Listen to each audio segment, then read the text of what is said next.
নমস্কার, বাংলা বাজারে সবাইকে স্বাগত। আমি অনিকেত চট্টোপাধ্যায়। শুরু করছি আমাদের অনুষ্ঠান মতামত, এবং আজকে আমাদের মতামতের শীর্ষক ভোটার লিস্ট থেকে নাম বাদ দিল কে, নাম জুড়বেই বা কি করে।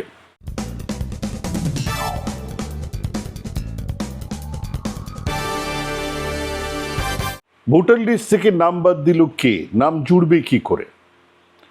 নির্বাচন কমিশনের ফুল বেঞ্চ হাজির কলকাতায়। তাদের সঙ্গে দেখা করেছেন রাজ্যের প্রায় প্রত্যেক রাজনৈতিক দলের নেতারা। এটাই এখন 1,00,000 টাকার প্রশ্ন, ভোটার লিস্ট থেকে নাম বাদ দিল কে। এটা তো ঘটনা যে ফর্ম 7 জমা দিয়ে 5,40,000-এর বেশি মানুষের নাম বাদ দেওয়া হয়েছে। আমরা তো জানি কিছুদিন আগে কাদের গাড়িতে গোছা গোছা ফর্ম 7 পাওয়া গেছে, একসঙ্গে 15-20 হাজার 7 নম্বর ফর্ম এলো থেকে। এই সমস্ত ফর্ম 7-এ বাদ পড়া লোকজন চ্যালেঞ্জ করুন, তারপর বার করা হোক কারা সেই বাদ দেবার আবেদন জমা করেছিল, তারপর তাদের নামে জালিয়াতির অভিযোগ এনে জেলে পোড়া হোক, এবং ওই লজিক্যাল ডিসক্রিপেন্সি, সেই অভিযোগে এখনও 55 লক্ষ মানুষের নাম ভোটার তালিকার বাইরে, যাদের নাম কিন্তু 2002-এ ছিল, অর্থাৎ এরা নন ম্যাপ ভোটার নয়। আর এই বাদের তালিকাতেও একটা ট্রেন্ড একেবারে খুব পরিষ্কার, ডিলিট হয়েছেন হিন্দু, তপশিলি, আদিবাসী, রাজবংশী, মতুয়া, হিন্দিভাষী মানুষজন, আর লজিক্যাল ডিসক্রিপেন্সির 80% সংখ্যালঘু মুসলমান। হ্যাঁ, এসআইআর-এর প্রাথমিক পর্যায়ে ঝাড় খাবার পরে সামাল দেবার জন্যই যে এই লজিক্যাল ডিসক্রিপেন্সি আনা হয়েছে তা এখন একেবারে জলের মতো পরিষ্কার। আর এটাও পরিষ্কার যে এই 60 লক্ষ মানুষকে বাদ দিয়ে ভোট করাতে পারবেন না নির্বাচন কমিশন। কিন্তু এখনো এই প্রশ্ন ঘুরে বেড়াচ্ছে, কে বাদ দিল এই ভোটারদের নাম। খুব স্বাভাবিক সোজা সাপটা জবাব তৃণমূলের নির্বাচন কমিশন আর তাদের ওই সাংঘাতিক গোলমেলে সফটওয়্যার, যা শেষমেশ এই বাদের তালিকা তৈরি করেছেন, আর সেটাকেই চোখ কান বুঝে সামনে রেখেছে নির্বাচন কমিশন। হ্যাঁ, আপনি সফটওয়্যারে যেমনভাবে প্রোগ্রামিং করবেন সেইভাবেই সফটওয়্যার এক ডেটাবেস থেকে নির্দিষ্ট কিছু নামকে তুলে আনবে। আর সেই প্রোগ্রামিং তো এখানে হয়নি, তা তৈরি হয়েছে নয়ডাতে। এখানে তাকে কাজে লাগানো হয়েছে মাত্র। কিন্তু আজও নির্বাচন কমিশনের ফুল বেঞ্চের কাছে গিয়ে সিপিএম প্রতিনিধিরা খুব পরিষ্কার করেই জানিয়েছেন, মানে দেখা করার পরে বাইরে এসে জানিয়েছেন, এই গোলযোগের মূলে আছেন প্রশাসনিক আধিকারিকরা, মানে রাজ্য সরকারের যে আধিকারিকেরা কাজ করছিলেন বিএলএ থেকে, এআরও থেকে, তারাই এই গন্ডগোলটা করেছেন। হ্যাঁ, এই কথাই সিপিএম এর সামাজিক মাধ্যমে ঘুরছে, তাদের সমর্থক নেত্রীরা ঠিক এই কথাটাই বলছেন। আর মজার কথা হলো, একেবারে এই একই কথাই বলছেন বিজেপির নেতা কর্মীরাও। মমতা ব্যানার্জি ইচ্ছে করে সরকারি কর্মচারীদের দিয়ে সবটাকে ঘেঁটে দিয়ে মানুষের মধ্যে ক্ষোভ জাগিয়ে তোলার চেষ্টা করছেন। তাদের উদ্যোগেই নাম বাদ পড়েছে, তাদের উদ্যোগেই 65 লক্ষ মানুষ ভোটার তালিকার বাইরে।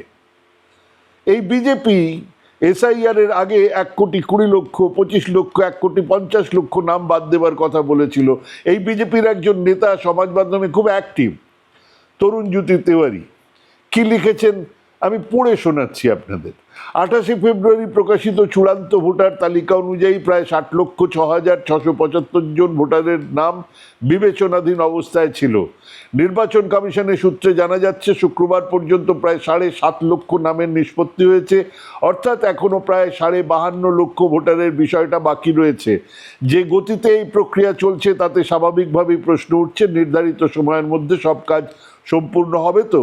যদি তা না হয় তাহলে নির্দিষ্ট সময়ে নির্বাচন হওয়া নিয়ে চরম অনিশ্চয়তা তৈরি হতে পারে। এই পর্যন্ত ঠিকই আছে। এইবারে উনি বলছেন, এই পরিস্থিতি তৈরি করতে চাইছে মমতা বন্দ্যোপাধ্যায় সরকার। উদ্দেশ্য একটাই, অরাজকতার পরিবেশ তৈরি করে রাষ্ট্রপতি শাসনের পথ খুলে দেওয়া। মানে ভাবুন, বিজেপির একজন বলছেন যে মমতা বন্দ্যোপাধ্যায় চাইছেন রাষ্ট্রপতি শাসন এখানে হোক, আর তারপর শহীদ সাজার নাটক করে রাজনৈতিক ফায়দা তোলা। দেশের বহু রাজ্যে স্পেশাল ইন্টেন্সিভ রিভিশন এসআইআর প্রক্রিয়া হয়েছে, কোথাও এমন অস্বাভাবিক সমস্যা বা বিশৃঙ্খলার অভিযোগ ওঠেনি। কিন্তু পশ্চিমবঙ্গে পরিস্থিতি সম্পূর্ণ ভিন্ন। রাজ্য সরকারের প্রশাসনিক ব্যর্থতা এবং ইচ্ছাকৃত হস্তক্ষেপের কারণে এই পুরো প্রক্রিয়া বারবার ব্যাহত হয়েছে। পশ্চিমবঙ্গ সরকারের অধীনে থাকা কিছু কর্মচারীদের সহযোগিতায় তৃণমূল কংগ্রেস ইচ্ছাকৃতভাবে বিভ্রান্তি এবং জটিলতা তৈরি করেছে। ফলে সাধারণ মানুষকে অযথা হয়রানির শিকার হতে হয়েছে এবং এখনো পর্যন্ত প্রক্রিয়াটা সম্পূর্ণ করা সম্ভব হয়নি। এই পরিস্থিতির সম্পূর্ণ দায় রাজ্য সরকার, মমতা বন্দ্যোপাধ্যায় এবং তার ঘনিষ্ঠ নেতৃত্বের ওপরে বর্তায়। তরুণ জ্যোতি তিওয়ারি লিখেছেন, বিজেপির বক্তব্য খুব পরিষ্কার যে হয়রানি হয়েছে, নাম বাদ পড়েছে, এসবের জন্য দায়ী রাজ্য সরকার। এবারে দেখুন এক সিপিএম নেত্রী সংযুক্তা চৌধুরী, তার বক্তব্য কেরালাম হচ্ছে গিয়ে কেরালার নতুন নাম, ওনারা নতুন নাম ব্যবহার করতে শুরু করেছেন, বাংলা বলেন না, পশ্চিমবঙ্গ বলেন। কেরালামে এসআইআর নির্বিঘ্নে হয়, বাংলায় হয় না। কেরালামে মুসলমান বিচারাধীন হয়, বাংলায় হয় না।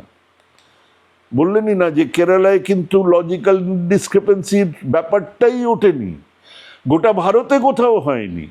উনি বলছেন যে কেরালামে মুসলমান বিচারাধীন হয়, বাংলায় হয়, বিচারাধীন হয় না, বাংলায় হয়। কেরালামে সরকার এসআইআর এর বিরুদ্ধে কোর্টে যায়, বাংলার সরকার যায় না। বুঝুন, লিখছেন এসব উন্মাদ। কেরালামে কেউ মারা যায় না এসআইআর এর জন্য, বাংলায় যায়, মানে এসআইআর এর জন্য যারা মারা গেছে তারা বাংলার সরকারের জন্য যাচ্ছে। কেরালাম সরকার বিধানসভায় এসআইআর এর বিরুদ্ধে রেজলিউশন আনে, যা কংগ্রেস সমর্থন করে, কিন্তু বাংলার সরকার রেজলিউশন আনে না। কারা সমর্থন করবে? বিজেপি। রেজলিউশন কেন আনবেন? রেজলিউশন এনে কি করবেন?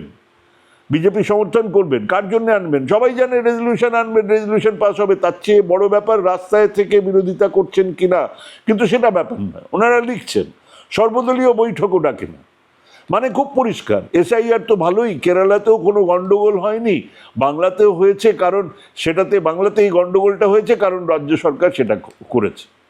হ্যাঁ, এটাই সেই রাম বাম ঐক্য, এটাই সেই আগে রাম পরে বামের থিওরি, যা এখানের মানুষ সেই কবেই বুঝেছে। রাহুল গান্ধী মাত্র দুদিন আগে বুঝতে পেরেছেন। শুনুন ভিডিওটা।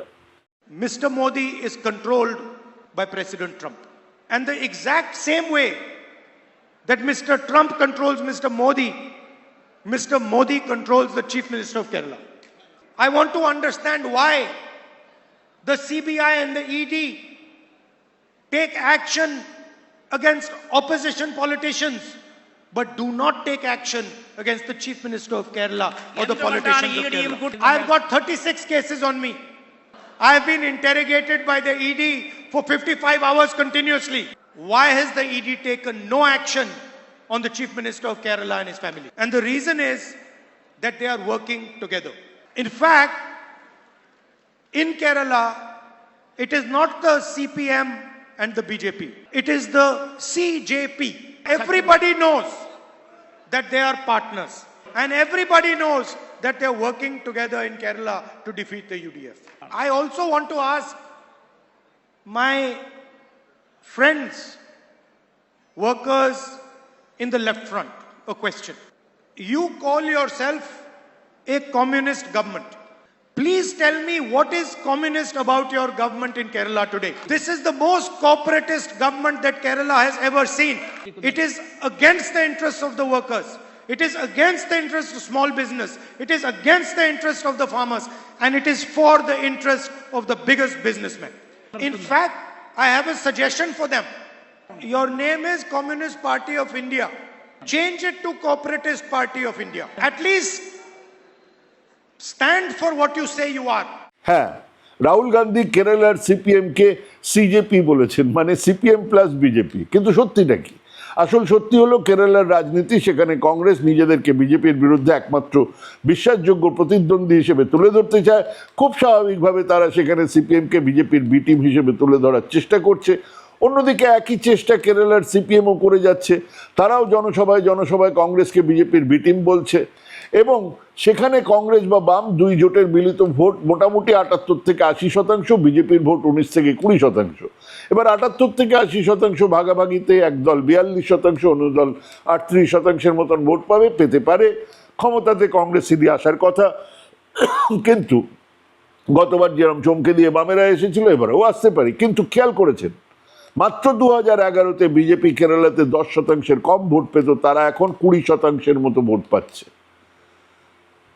এরপর একটা দলের ভোট হুশ করে শিফট করবে, তখন খেলাটাই পাল্টে যাবে, ঠিক আমাদের এখানকার রাজনীতির মতো। কিন্তু সে আর একদিনের আলোচনা। আপাতত আমাদের আলোচনা এই বাদ পড়া নিয়ে। মোহাম্মদ সেলিম সাহেব বৈঠক সেরেই বাইরে এসে দাবি করলেন যে নির্বাচন কমিশন নাকি মেনেই নিয়েছেন এই সবটাই ওই বিএলও থেকে এআরও ইত্যাদি রাজ্য সরকারি কর্মচারীদের গাফিলতির জন্য হয়েছে, আর সেই জন্য ওনারা নির্বাচন কমিশনকে জানিয়ে এসেছেন যে সেই সমস্ত আধিকারিকদের বিরুদ্ধে কড়া পদক্ষেপ নিতে হবে। তো এই বাদ দেবার আর এই লজিক্যাল ডিসক্রিপেন্সির ফলে বাদ পড়ার প্রক্রিয়াটা দেখা যাক, মানে কি করে বাদ পড়েছে সেটা বোঝার চেষ্টা করা যাক। মানে বিষয়টা বাদ দেওয়ার যে ব্যাপারটা সেটা কিভাবে হয়, কিভাবে কাজটা হয়, তার ফ্লো কিভাবে, সেটা বোঝা যাক। শেয়ালের মতো ধূর্ত এই সিপিএম সাধারণ সম্পাদক এবং বিজেপির নেতারা যা বলতে চাইছেন তার সারবত্তাটা একবার বুঝে নেওয়া যাক। এক, নির্বাচন কমিশন যা যা করতে এসেছেন তাতে সিপিএম আর বিজেপির কোনো আপত্তি নেই, কারণ তারা দুজনেই স্থির সিদ্ধান্তে এসেছেন যে রাজ্য সরকারের কর্মীরাই এই বিশাল বাদ পড়া বা হয়রানির জন্য দায়ী। তো কতজন দায়ী? হিসেব বলছে 294টা আসনের 230টা আসনে কম বেশি 9% ডিলিশন আছে। 9%। 178টা আসনে কম বেশি 18 থেকে 20% বিচারাধীন ভোটার আছে। তার মানে এমন নয় যে কিছু মানে সখানে কি দু এক রাজ্য সরকারি কর্মচারী ইত্যাদিরা এই সমস্যা তৈরি করেছে তা কিন্তু নয়। এত বড় যে হিসেবটা সেটার জন্যে দু চারটে লোকের হবে না, রাজ্য সরকারি কর্মচারীদের সিংহভাগ তার মানে এই কুকর্মের সঙ্গে জড়িত। বিজেপি নয়, তাদের নির্দেশে জ্ঞানেশ কুমার নয়, দেশ জুড়ে এক পরিকল্পনার অঙ্গ হিসেবে নয়। কমরেড সেলিম এবং বিজেপি নেতারা সাফ জানিয়ে দিলেন যে এটা রাজ্য সরকারি কর্মচারীদের তৈরি করা একটা বিশৃঙ্খলা। আরে তারে জ্ঞানেশ কুমার আসছেন কলকাতায়, খামোখা গো ব্যাক চেল্লাচ্ছেন কেন? দোষ যদি রাজ্য সরকারের হয় তাহলে ওনারাও সুপ্রিম কোর্টে গেলেন কেন? এসব প্রশ্নের জবাব ওনারা দেবেন না জানিয়ে এবার আসুন একটু অন্য দিক থেকে বিষয়টাকে দেখা যাক কিভাবে বাদ গেছে। এই গোটা ডিলিশন প্রসেসে কিন্তু মূল ইনপুট ভোটারদের দেওয়া এনিউমারেশন ফর্ম, যেটা সবার কাছে গিয়েছিল, যার ফিজিক্যাল অস্তিত্ব আছে। মানে এরকম নয় যে একজন বিএলএ সেটাকে টিপে দিয়েছেন, সেটা আলাদা হয়ে গেছে এবং তার ফিজিক্যাল অস্তিত্ব নেই। না, কাগজটা আছে, চ্যালেঞ্জ করলে সেটা বেরোবে এবং সেক্ষেত্রে বিএলএর চাকরি যাবে, বিএলএ সেটা জানি, বিএলও সেটা জানি। সেই ইনপুটগুলোকে ডিজিটাইজ করা হয়েছে। ডিজিটাইজ করতে গিয়ে এধার ওধার দু চারটে ভুল হতে পারে, কিন্তু মূলত যেটার ফিজিক্যাল এক্সিস্টেন্স আছে, যেটা নির্বাচন কমিশনের কাছে থাকার কথা, থাকবে, সেটাকে ডিজিটাইজ করতে গিয়ে যদি একটা ষড়যন্ত্র হয় তাহলে সেই মূল কপিটা দেখলেই সেটা বেরিয়ে যাবে। এটা যে কোনো শিশু জানে, কেউ করবে না এটা। তারপর সেটাকে একটা সফটওয়্যারে ফেলা হয়েছে, তার প্রোগ্রামিং অনুযায়ী সে প্রথমে আনম্যাপড মানে 2002 তালিকার সঙ্গে যাদের লিঙ্ক নেই তাদের বার করেছে। এটা মেকানিক্যালি কোনো মানুষের পক্ষে বসে বসে করা সম্ভব নয়। 2002-এ নাম আছে কিনা এইটা বার করতে পারে একটা প্রোগ্রামিং, একটা কম্পিউটার প্রোগ্রামিং। হ্যাঁ, কম্পিউটার প্রোগ্রামিংয়ে এটাকে বার করা হয়েছে যে 2002-তে তার বাবা মার নাম নেই, তার দাদু দিদার নাম নেই, কোনো একজন আত্মীয় স্বজন যার নাম থাকার কথা সেই নাম নেই, অতএব একে আনম্যাপ বলে বাদ দাও। তালিকাতে নাম ছিল কিন্তু নতুন ইনপুট আসেনি বা মৃত বা স্থানান্তরিত ইনপুট এলে তাকে বাদ দেওয়া হয়েছে এবং তারপরে সেটাকে একটা খসড়া ভোটার তালিকা বার করা হয়েছে, যেখানে সবচেয়ে বিতর্কিত যে অংশ সেটা হলো আনম্যাপ ভোটার বা আনলিঙ্কড ভোটার, যাদেরকে 2002 সালের ভোটার তালিকার সঙ্গে যুক্ত করা যায়নি, তাদের নাম ছিল না, তাদের মা বাবার নাম ছিল না ইত্যাদি। তো এমন সংখ্যা কত ছিল? 31,68,000। মৃত নয়, জীবিত বা স্থানান্তরিত নয়, অথচ নাম বাদ গেছে এমন ভোটারের সংখ্যা খুব কম। কিছু পাওয়া গেছে, কিন্তু সেই ডিলিটেড ভোটাররা আবার ফর্ম 6 ভরে অ্যাপিল করার জায়গা তাদের আছে, জায়গা তাদের ছিল, তারা ইতিমধ্যে করেওছেন যে আমি মৃত নই, আমি মরিনি। এদের মানে আনম্যাপ ভোটারদের কিন্তু সেই সুযোগ ছিল না। তো এদের কারা বাঁচলো? সফটওয়্যার। কোনো আধিকারিক এই 32 লক্ষ ভোটারকে বাঁচেনি, বেঁচেছে একটা অত্যন্ত গোলমেলে সফটওয়্যার, যে সফটওয়্যারের গোলমালের কথা এই ইলেকশন কমিশন এমনকি সুপ্রিম কোর্টে উল্লেখ করেছে। কিন্তু সেই খসড়া তালিকাতে মোট বাদ পড়েছিল 63 লক্ষের মতো নাম। এরপরে এলো লজিক্যাল ডিসক্রিপেন্সি। ধূর্ত শেয়ালেরা যেটাকে লুকাতে চাইছে তা হলো এই 60 লক্ষ লজিক্যাল ডিসক্রিপেন্সিও কিন্তু কোনো আধিকারিক বাছেননি, বাছাটা সম্ভব নয়। সেটাও ওই সফটওয়্যারেই বাছা হয়েছে, যা প্রোগ্রামড হয়েছিল নয়ডা থেকে। ধরুন আমাদের বন্ধু দিগন্ত, তার স্ত্রী রোজি মাহমুদা সুলতানা। তো দিগন্তের নাম আছে, কিন্তু মাহমুদা সুলতানার নাম বিচারাধীন। কেন? কারণ সে হিন্দু পদবীধারী এক পুরুষের স্ত্রী, যে ঈদ আর দুর্গাপুজো দুটোই পালন করে, কিন্তু সফটওয়্যার তো জানে না। তাকে বাদ কোনো আধিকারিক দেয়নি, বাদ দিয়েছে ওই সফটওয়্যার। অর্থাৎ সফটওয়্যারে দেখানো হয়েছে যে এটা হচ্ছে হিন্দু নাম আর এটা হচ্ছে গিয়ে মুসলমান নাম, যদি স্ত্রী হয় তাহলে সেটাকে বাদ দেবে। যদি কারো ছেলে 6 জন যদি কারুকে বাবা বলে তাহলে তাকে বাদ দেবে। এইরকম ভাবে একটা প্রোগ্রামিং করা হয়েছে। সেটা কোনো একজন এআরও একজন বিএলও করার সম্ভব নয় সেটা। আর বিপ্লবী কমরেড সেলিম জানিয়ে দিয়েছেন এসব গন্ডগোল করেছে রাজ্য সরকারি কর্মচারীরা, সেই বিশাল সংখ্যক কর্মচারীরা যারা গত 5-6 মাসে একটা ছুটি নিতে পারেননি। আমি জানি অত্যন্ত অসুখ বিসুখ, এমনকি 1 জানুয়ারি 31 ডিসেম্বর যারা লাগাতার কাজ করে গেছেন, যাদের শুরু থেকে এক আশঙ্কা ভয় ঘিরে ধরেছে, সেই তারা এখন ভিলেন। নির্বাচন কমিশন নয়, জ্ঞানেশ কুমার নয়, একেবারে হুবহু একই কথা বলছে বিজেপি। আবার বলি, লজিক্যাল ডিসক্রিপেন্সির যে 6-7টা ক্রাইটেরিয়া তা প্রোগ্রাম করা ছিল, খসড়া ভোটার তালিকা, সেই প্রোগ্রামিংয়ে ফেলার পরে 60 লক্ষ মানুষকে এক ধাক্কায় বিচারাধীন করা হয়েছে। আর মজার কথা হচ্ছে গিয়ে সারা ভারতবর্ষে এই লজিক্যাল ডিসক্রিপেন্সির কথা কোথাও নেই। এখানে কেন করা হচ্ছে? বলা হচ্ছে যে এখানে একটা বিশাল সংখ্যক মুসলমান মানুষজন আছেন, বিশাল সংখ্যক সংখ্যালঘু মানুষজন আছেন, যেখানে অনেক গন্ডগোল তারা আশা করছেন, তারা মনে করছেন এগুলো ঘুষপেটিয়া। 45% হচ্ছে গিয়ে সংখ্যালঘু কেরালাতে, 45% সংখ্যালঘু, সেখানে নয়। সেখানে কিন্তু লজিক্যাল ডিসক্রিপেন্সি চালু করা হয়নি, এখানে চালু করা হয়েছে। অবশ্যই এই বিরাট জনসংখ্যাকে বাদ দিয়ে তো ভোট করা যাবে না, করতে দেওয়া হবে না। কোনো দল নয়, বাংলার মানুষ রুখে দাঁড়াবেন। কিন্তু তারও আগে যারা এই কাজটা করলেন তাদের চিহ্নিত করুন। 5,46,000 ভোটার বাদ পড়েছে ফর্ম 7-এর ধাক্কায়। ফর্ম 7টা কি? আপনি এই ফর্ম নির্বাচন কমিশন থেকে পেতে পারেন, এখনো পেতে পারেন। তাতে আমার ভোটার কার্ড নাম্বার, ধরুন আমার ভোটার কার্ড নাম্বার, নাম ঠিকানা দিয়ে কমিশনকে জানাতে পারেন যে এই লোকটা মানে অনিকেত চট্টোপাধ্যায় আসলে মৃত, বা এখানে থাকে না, বা সবটাই ভুতুড়ে। ব্যাস, আমি বাদ। ন্যাচারাল জাস্টিস কি বলে? যিনি অভিযোগ করেছেন তিনি তো সেই প্রমাণটা দেবেন। মানে আমি লিখছি যে এই লোকটা নেই, তা আমাকে তো প্রমাণ দিতে হবে এই লোকটা নেই না। এখানে নির্বাচন কমিশনের ব্যাপারটা আলাদা। আমাকে, মানে আমার বিরুদ্ধে যে বলা হলো আমি নেই, আমি মৃত, এবারে আমাকে কাগজপত্র নিয়ে গিয়ে প্রমাণ করতে হবে যে না হুজুর আমি এখনো জ্যান্ত আছি, এই দেখুন না চোখ পিটপিট করছি, চান্তা একটা চিমটি কেটে দেখুন চিৎকার করব। কোথাকার আইন? আর সেটা করছে কারা? কিছুদিন আগে বিজেপি নেতাদের গাড়ি থেকে গোছা গোছা ফর্ম 7 পাওয়া গেছিল, এখন বোঝা যাচ্ছে কোন কাজে সেটা লেগেছে। এগুলো কি রাজ্য সরকারি কর্মচারীদের করা? বিএলও থেকে এআরওরা করছেন। এই পর্যন্ত আনম্যাপড 31 লক্ষ, লজিক্যাল ডিসক্রিপেন্সি 60 লক্ষ, সবটাই ষড়যন্ত্র। হ্যাঁ, সবটাই ষড়যন্ত্র, এক প্রোগ্রাম সফটওয়্যারে করা, কোনো মানুষের নয়। হ্যাঁ, এবারে ওই কমরেড সেলিম বলতেই পারেন ওনার দলের গুলুপুচুরা কেন বাংলাতেই লজিক্যাল ডিসক্রিপেন্সি হলো, কই কেরালাতে হলো না।